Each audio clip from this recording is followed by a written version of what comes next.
Enséñanos a orar, le dicen los discípulos a Jesús, como Juan enseñó a sus discípulos. Jesús tuvo momentos muy fuertes de intimidad con Dios a partir de la oración. De hecho, Lucas, frente a los grandes acontecimientos, aquellos momentos que realmente cambiaron el sentido de la historia en tiempos de Jesús, estaba precedido de la oración. Por eso la oración es una riqueza de la iglesia, no solo para pedir, sino también para comprometerse, para asumir a causa del reino de Dios. Y en este caso Jesús les dice, cuando recen, digan: Padre nuestro, santificado sea tu nombre, venga a nosotros tu reino. Una opción directa entre el creyente y Dios, Dios como Padre. Pero después una dimensión comunitaria: danos el pan cotidiano. Perdona nuestros pecados como nosotros perdonamos a los que nos ofenden o a los que nos deben, en la tradición marcana o de Mateo, que tiene que ver con la deuda, que obviamente tiene un contenido mucho más rico, pero siguiendo en Lucas. Y después, líbranos de toda tentación y no nos dejes caer en el mal.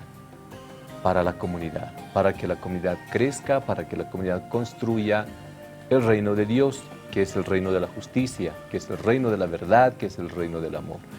Y después Jesús, para darle énfasis a esto que les enseña, les cuenta una parábola. Hay un hombre que tiene un amigo, él está descansando junto a sus hijos, llama en la madrugada a la puerta. Para la cultura judía, en realidad para toda esta cultura del Medio Oriente, es muy importante el tema del extranjero, el tema de la visita, el tema de aquel que viene a tocar tu puerta. Y entonces insiste para que tenga algo al momento de llegar a la casa. Este va donde su amigo y le va a pedir: tengo visita y no tengo que ofrecerle, por favor, regálame un poco de pan, un pedazo de pan para que yo pueda ofrecer a esta mi visita. Si no lo hace por ser tu amigo, lo hará porque realmente se lo insistes. Por eso le dice Jesús: busquen y hallarán, toquen, se les abrirá. Cuánto más su Padre les llenará del Espíritu Santo, que tanto los ama además este Padre. Si ustedes, siendo malos, saben dar cosas buenas a sus hijos. Padre David, la insistencia y además la eficacia de la oración, no debemos dudar de aquello. Para alguna gente, sobre todo movidos por estos autores existencialistas, la oración es el último recurso de la criatura agobiada, es la manera de desentenderse de su obligación y entonces acude a alguien a quien ni siquiera conoce ni ve. La oración tiene su eficacia, Padre David. ¿Es verdad o no? 100%. Oramos para que el Señor ponga en nosotros el querer como el hacer. Cuando oramos y hablamos con Dios es un diálogo, donde no solo le hablamos a Dios, también le escuchamos a Dios. Y a veces pasa eso, que oramos de memoria, repetimos, le decimos gracias, nos paramos. Y la pregunta que yo te hago a quienes nos están viendo es: ¿y qué te dijo Dios de tu oración? ¿Cuál es tu parte? ¿Qué te pidió que hagas o que no hagas? ¿En qué debes tranquilizarte? Como cuando leíamos: Marta, Marta, en muchas cosas estás afanada, pero hay una importante. ¿Cuál? Estar a los pies de Cristo, porque es Cristo el que nos va a dirigir en cómo comportarnos con otros, cómo amar, cómo perdonar. Cuando leemos este Padre Nuestro y dice nuestros pecados, y discúlpame que volvamos a tocar esto, me parece tan importante nuestros pecados en plural. Pienso en Daniel, el profeta. Él no decía: mira este pueblo pagano, pecador, y criticaba, yo soy mejor que ellos. No, él pedía perdón y decía: hemos pecado, en plural, y pedía perdón por la nación. La pregunta que yo me hago hoy es si la iglesia actual es así. Decimos: perdónanos a los bolivianos, hemos pecado, somos unos faltos de amor, somos poco solidarios, somos supersticiosos o somos idólatras, tantos pecados que tenemos. Pero ¿oramos así en plural o nos creemos mejores y tenemos ese espíritu de orgullo, de soberbia? ¿O le pedimos a Dios perdón como nación? Lo otro que veo muy importante es la insistencia, y como decía fuera de cámaras, parece que aquí el Señor Jesucristo nos manda a ser tercos para el bien, luchar y no rendirnos. Y me hace recuerdo a la palabra en Josué que dice: esfuérzate y sé valiente. El esforzado y valiente no intenta una vez, intenta dos, y se cae, intenta tres, intenta cuatro.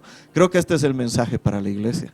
Iglesia, levántate, vuelve a caminar, vuelve a buscar la santidad, pero sin el Espíritu Santo no vamos a poder. Por eso es que en el contexto nos está diciendo: pidan el Espíritu Santo, el Padre les va a dar.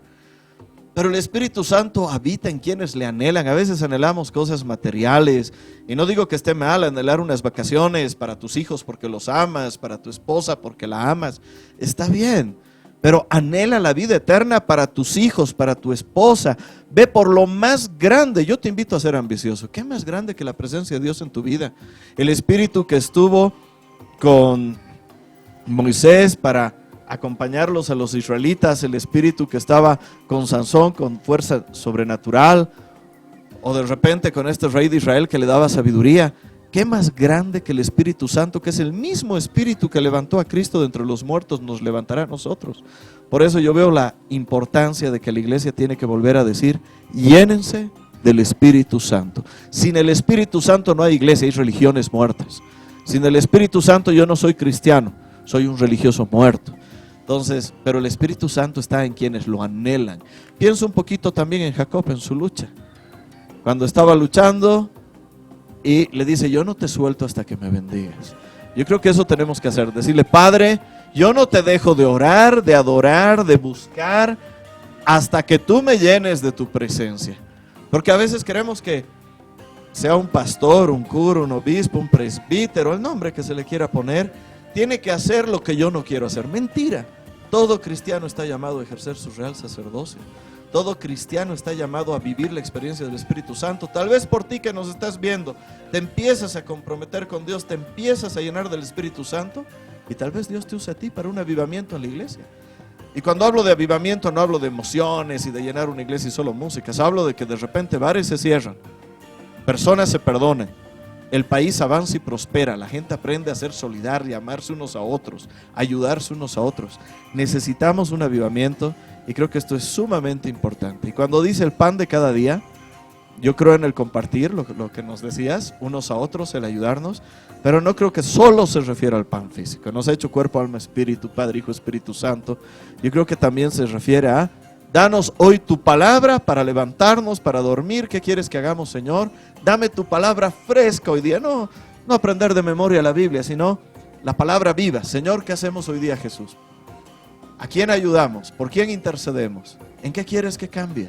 Por ahí el Señor me dice: estás muy cómodo, ponte más activo. O por ahí soy muy activista y me dice: no, ahora échate a mis pies. Quiero hablarte, sé más contemplativo. Sin duda la perseverancia es fundamental en la vida del creyente. Si uno no es perseverante, es verdad, a la primera se desanima porque no alcanza, porque no consigue, porque no logra. Pero el Señor nos dice: pidan, pidan y encontrarán, busquen y hallarán, toquen y se les abrirá. Al final, como la vida misma, la opción Dios tiene que ver con la perseverancia. ¿Cuántas veces en la vida tenemos lindos y grandes propósitos, a la primera fracasamos y después creemos que ya no somos capaces? Eso es lo peor que nos puede pasar. Al final, tenemos derecho de fracasar, ¿por qué no? Es parte de nuestra realidad humana, pero hay que saber levantarse, hay que saber insistir, hay que saber buscar nuevamente estos propósitos que nos ayudan a crecer. Es la sintonía y además algo que es fundamental, lo que el Padre David nos dice. Muchas veces nos quedamos desde el balcón a criticar la realidad de la vida, la realidad de la política, la realidad del mundo, la realidad de la iglesia, tan mal, tan distorsionada. ¿Y nosotros qué hacemos para que eso cambie? A veces incluso con Dios, lo que es muy cierto lo que Él nos dice, oramos delante de Dios toda nuestra intención, toda nuestra necesidad, pero no escuchamos lo que el Señor nos dice. Bueno, para conseguir esto que me pides, eso es lo que tienes que hacer. Las cosas no van a venir en una caja del cielo. Eso es una manera de alienarnos. Enajenación se llama. No, al final hay un dicho popular que hay que tomarlo en cuenta. A Dios pidiendo, con el mazo dando. La fuerza del Espíritu es una fuerza que solo lo valora aquel que lo ha vivido y lo ha sentido. Es una fuerza y tiene una eficacia grande, pero también necesita que el hombre se disponga, que esté dispuesto a construir lo que pide. Por eso es importante optar por el reino de Dios para construir. Si usted es religioso, religiosa, si usted tiene tiempo en la casa ahora, si usted es jubilado, jubilada, ya tiene menos responsabilidades, haga la oración por aquellos que lo necesitan. No solo sus seres queridos, también el país, la realidad del mundo en la que vivimos, nuestras autoridades que a veces andan tan desorientadas frente a las necesidades de su pueblo.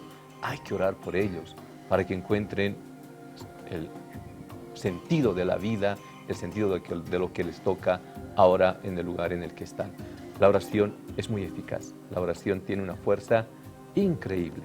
Padre, esta insistencia en la primera lectura también nos muestra la liturgia de la palabra de este fin de semana, como este hombre delante de Dios regatea para buscar la salvación de su pueblo, y al final el Señor en este ejemplo nos dice, en esta parábola, toquen y se les abrirá, busquen y hallarán, porque aquel que es perseverante, consecuente, no tiene límites, encuentra, y el amor de Dios es sin límites, pero hay que tocar. Y al final nos dice, si ustedes que son malos saben dar cosas buenas a sus hijos, cuánto más su Padre del cielo les dará el Espíritu Santo a quienes se lo piden. Sí, tenemos que preguntarnos a ver cuáles son nuestras inquietudes y cómo es nuestra oración. A tono con las inquietudes o con las aspiraciones, pues viene nuestra oración. Solo nos preocupamos de nosotros mismos, solo nos preocupamos de lo material, no nos importa nada la vida de la gente, no nos importa nada lo que está pasando en el mundo, lo que está pasando en Bolivia, que hay 1.000 millones de hambrientos en el mundo, que dicen que la pobreza ha disminuido mucho en Bolivia, pero todavía hay como un 30% de pobres de pobreza moderada y hay como un 15% de pobreza extrema. Y nos consolamos y hemos avanzado, pero es un porcentaje todavía muy alto. Son como un 40% de pobres en Bolivia. Y la pobreza extrema es que la gente pasa necesidad, no se alimenta suficientemente, a veces pasa hasta hambre y sobre todo desnutrición, de una forma... y después, esto no nos interesa. No somos cristianos, somos católicos, pero ¿qué sentido de iglesia tenemos?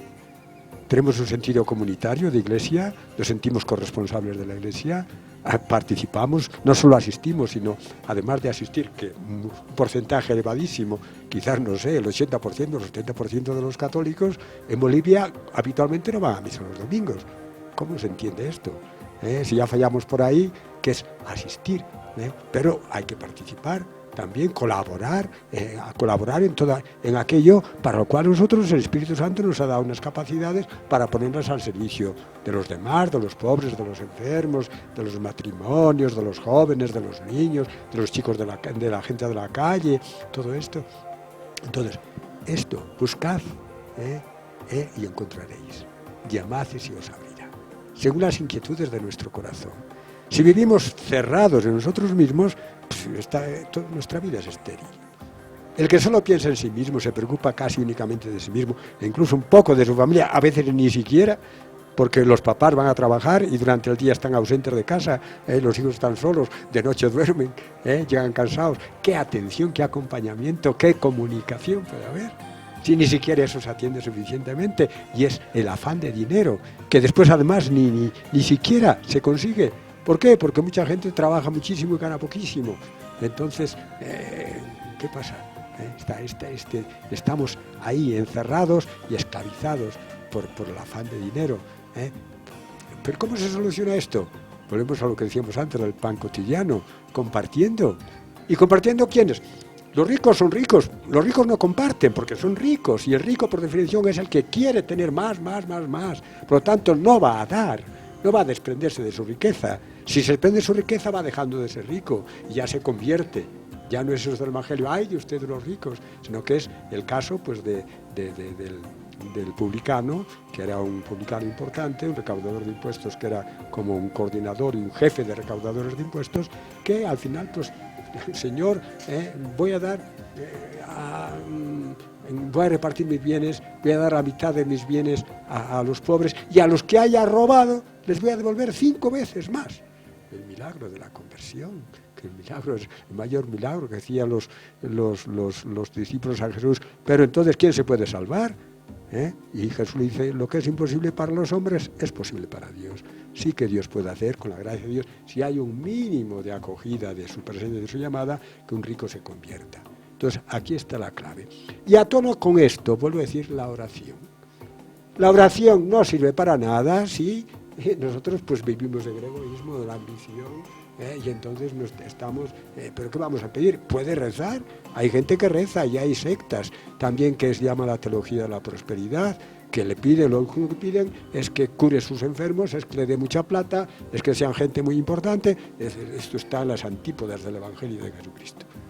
El Evangelio de Jesucristo no es para ser importante, ni es para tener mucha plata, y si tú tienes una enfermedad, ofrécele tu vida a Dios, y haz lo que puedas, y confía en Él. Si te cura, te cura, y si no te cura, te mueres en paz. Igual, porque mucha gente fiel, incluso santos que han muerto muy jóvenes, Dios nos los ha librado de la muerte, y eran santos, estaban unidos a Dios, de la muerte física, porque la muerte física para nosotros, para un cristiano, no es lo definitorio. Lo definitorio es la muerte espiritual, aquí y después. Y entonces es esto. Entonces, a tono con esto viene, repito, la oración. Que si estamos en esta onda, que es la onda del reino de Dios, entonces el mismo Señor, el mismo Espíritu, pues Pablo dice, el Espíritu es el que ora en ustedes. El mismo Espíritu Santo nos mueve a orar, a pedir, a desear, y el mismo Espíritu Santo hace que nos moviliza a nosotros para que nosotros nos comprometemos, actuemos, vivamos todo esto que estamos diciendo, este amor, este compartir, esta solidaridad, esta oración por los pobres, y entonces es una retroalimentación continua y una relación Dios con nosotros que nos envía, que no nos deja tranquilos, aburguesados, cómodos y sentaditos, sino que nos envía a anunciar y a realizar las acciones de liberación, de humanización que Él nos inspira a nosotros. Esa es la presencia del Espíritu Santo. El Espíritu Santo se manifiesta en la vida de la comunidad de esa manera, para dignificar la persona, para dignificar la comunidad, para dignificar la condición humana en todas sus relaciones y consecuencias. Solo con el Espíritu Santo, como el Padre Isaac nos dice, podemos llegar a una auténtica conversión. El compartir el pan cotidiano nuestro, el pan cotidiano que al final es ese alimento, sí, es el alimento material, real, pero también es espiritual, que nos permite tener un horizonte concreto en nuestra existencia humana. Aquel que sabe compartir, aquel que ha logrado convertir a alguien, aquel que ha reencauzado un proyecto que estaba desviado, realmente ha sentido y ha dejado que el Espíritu Santo actúe en él. De otra manera, sí es difícil, porque hay situaciones y condiciones que le hace al ser humano muchas veces egoísta, pensando solo en sí mismo, creyendo que es su dinero que le va a salvar y por eso tiene que acumular. Al final de cuentas, el que salva es el Espíritu Santo de Dios. Es Cristo quien nos ha mostrado un camino de vida nueva, vida eterna en su resurrección. Y entonces, como cristianos, tenemos que buscar aquello. Primero, tener el Espíritu Santo y dejarlo actuar. Y después lo demás vendrá como añadidura. Vamos a una pausa, regresamos con Evangelio y Vida.